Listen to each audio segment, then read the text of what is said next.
Hello and welcome to Limitless TV. My name is Kez, and over the next few episodes we are going to be asking some big questions. In the last episode we asked, aren't all religions basically the same?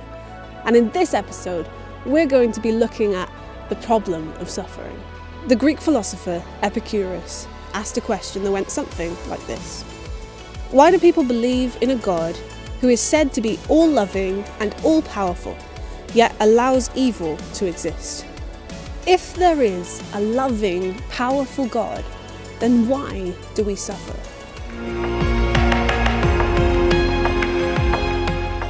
I think that religion should be criticised on intellectual grounds as providing a competitor to the scientific explanation of life and the universe.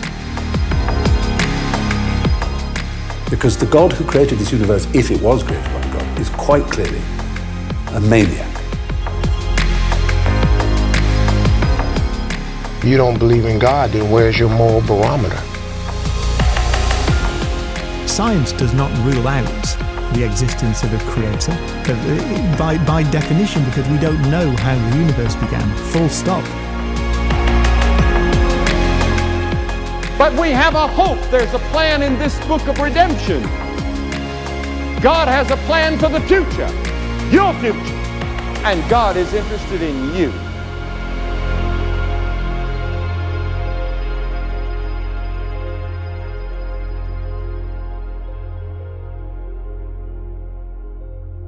I'm here with my friend Mark Greenwood.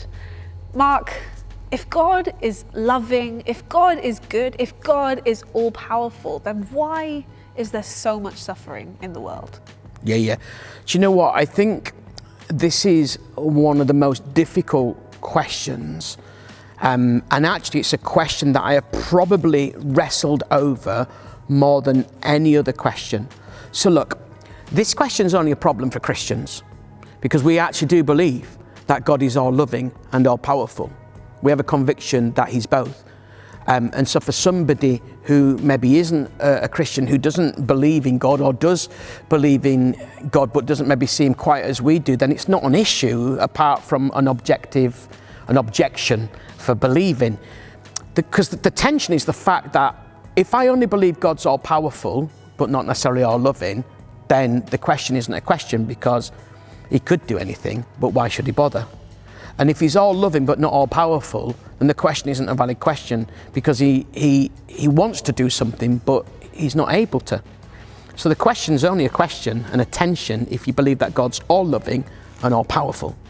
So it's a massive challenge. And actually, I would suggest that if a Christian has never been troubled by this question, I think they've stopped breathing because it's a real challenge. And I do want to answer it, and I do want to press some logic on it, but I want to say right at the beginning that what I'm going to share, and we can only headline it, as we've said in all of these sessions, we can only headline it. This is the one subject I wish I had half hour, 40 minutes to talk through, but I can only headline it. So I'm going to share some things that actually are more about helping me to deal with this tension, because there are some things that I see that I have no answers for. But I am totally convinced that God is all-loving and all-powerful. So with that in mind, let's have a little look into this. When I'm not from a Christian home. My whole family, we became believers, but I wasn't brought up in Christianity. My mum and dad divorced when I was young. My dad was an alcoholic. I was brought up in a little bit of suffering, not much compared to other people. Mum and dad divorced when I was young. Mum remarried. My stepfather, who's the person that I call dad now, called himself a lazy atheist, and what he meant by that was decided there was no God, but he couldn't be bothered to find out whether it was true or not. I think it's a really honest label, isn't it? My mum went to a sort of a very traditional church school, put her off anything to do with Christianity. I kind of was brought up believing there was a God. We became Christians as a family. Very early on we met this older, more established Christian. He sat me down once and said, "You know, Mark, you know whenever you point the finger at somebody, there's three pointing back at yourself." So I now point like that, by the way. I don't think that was the point he was making.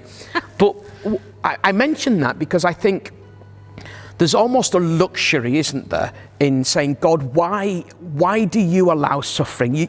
You're powerful, you're loving, why do you allow it? And there's 3 pointing back at us. I've never heard anybody said, why does God cause suffering, by the way, but I have heard lots of people say, why do you allow suffering? Now, I think there's a hypocrisy. I'm going to be quite harsh here.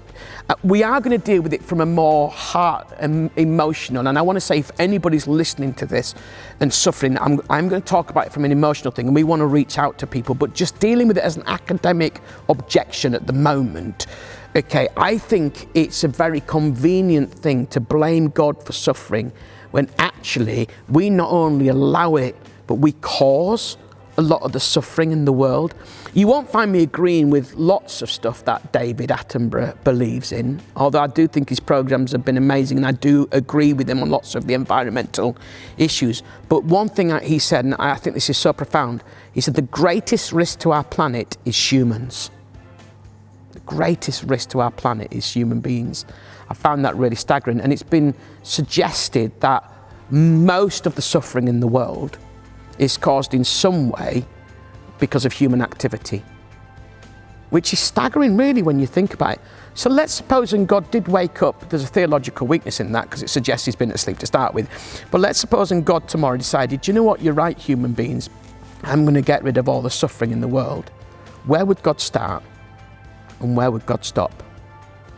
We blame God for lots. Take COVID-19. How many people have inadvertently caused death to somebody because they've passed on the coronavirus, what they call a germ, is it? I can't remember what they call it now, the coronavirus thing, or the virus, that's what they call it. They've passed on the virus because I'm not wearing a mask. You've seen those adverts, I wear a mask because I care for you. And there's lots of people who've been out partying and going out drinking with a flagrant disregard for anybody else in humanity. And as a result, they've passed it on to somebody who passed it on to somebody, and that person's died as a result. Well, they're not in with a shout. What about fair trade coffee? What about the places that we shop? And what about all these things that we seem to be happy with, like sweatshops, you know? And I know that the lifestyle of somebody like that is even more frightening if they don't earn money from that. But that's still wrong. And yet we buy clothes. What about chocolate that we eat? What about global warming? Some of these issues that, you know, we don't really address properly. And yet, through global warming, the polar ice caps, we're told, are melting, the sea levels rise. As a result, there's a tsunami, and the devastation is more acute because of the rising sea levels. But we say that's a natural disaster. But actually, how natural is that natural disaster? How much have we, if not caused it, how much have we accentuated it and increased the danger? Think about Aberfan, you know, in your homeland of Wales. You know, they knew that was dangerous and they did nothing. And the local residents said that this is a quote unquote a disaster waiting to happen. And then all of a sudden there was a shift and that disaster took place. That was as a direct result of human activity. So here's the question. If God was to get rid of all the suffering in the world, all the suffering, where would God stop and where would God start? Don't think he'd start with me, but I don't think he'd stop with me. So that helps us in beginning to understand why God allows suffering, because he allows human beings. Yeah. But that doesn't help someone who's suffering right now. No, I get that, totally 100%. And that's why I said right at the beginning, there's kind of almost an academic approach to this, because some people want to know how you can hold these two tensions in place, and so that deserves. And again, we've only headlined it here. There's still some unanswerable things, but I do believe that God allows suffering because he allows human beings. If he wanted to get rid of the suffering, God would get rid of human beings. But then I also want to say that God does something else about suffering. I always think I'm really glad God doesn't deal with things the way I think he should. Have you seen that? I've forgotten the name of it now. Is it Bruce Almighty, where Jim Carrey kind of answers all those prayer requests, and he's typing and he gets stressed out, and then all of a sudden, like, he's answering a prayer in a certain way that actually affects somebody else? It's like, I wouldn't really want the job of deciding which suffering to get rid of. That's why I will never ever judge a Prime Minister who's dealing with COVID-19. I do not want that job. Okay, but I do want to say God does something else, because wherever suffering is present, so is God. He's not removed from that. He comes up close and he comes up personal. Let me give you a few examples of some friends that I have who have been in situations where many of us would look and use that as evidence for not believing in a God of love in a world of suffering. And again, I'll have to run through these really, really quickly. I met this lady called Gannett in Ethiopia. I was across there with an amazing organisation called Compassion.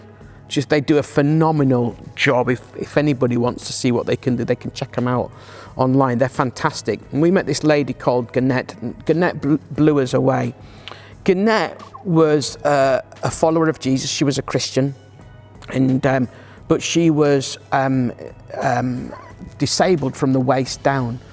And every Sunday morning she would crawl, I think it took her something like an hour, on her elbows to get to church. And she had a little child on her back. That was a child that she didn't decide to conceive, but she did decide to go through with the conception. She was raped, and yet she would crawl to church every Sunday with this little child on her back to talk and to pray and to sing about this God of love. You see, Gannett had discovered that God was a source of strength, not a target for accusation. Let me tell you about Alan Haskey. Alan Haskey was amazing. He was fully disabled, and he was a very clever man. I think I'm right in saying he held 2 degrees. Did all this study, and he had a little machine. I went to see him quite a bit. He would communicate through this machine, and he could speak, but it was really hard work. But he travelled the UK in schools, prisons and churches talking about a God of love, and it took every single bit of energy for every single syllable to communicate about this God of love. But you would look at Alan Haskey and say, how can you believe in a God of love in a world of suffering? But he had found that God was a source of strength, not a target for accusation. So how can you believe in a God of love in a world of suffering? Well, I think we've looked at it from an academic perspective briefly, but from an emotional perspective, I would want to suggest we can believe in a God of love in a world of suffering when we treat God as a source of strength and not a target for accusation.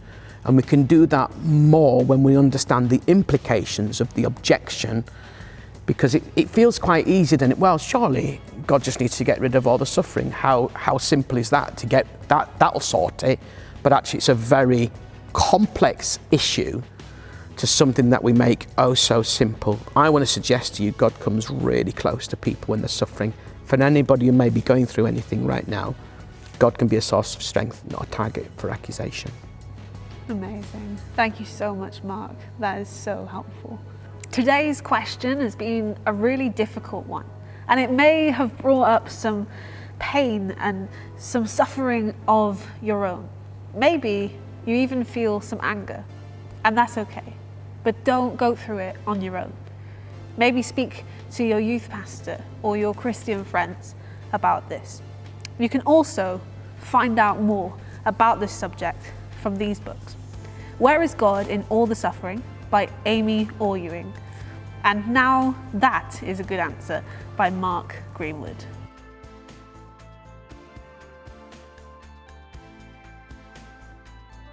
Thanks for watching. Stay tuned for the next episode, in which we'll ask the question, is there any evidence for God? See you then.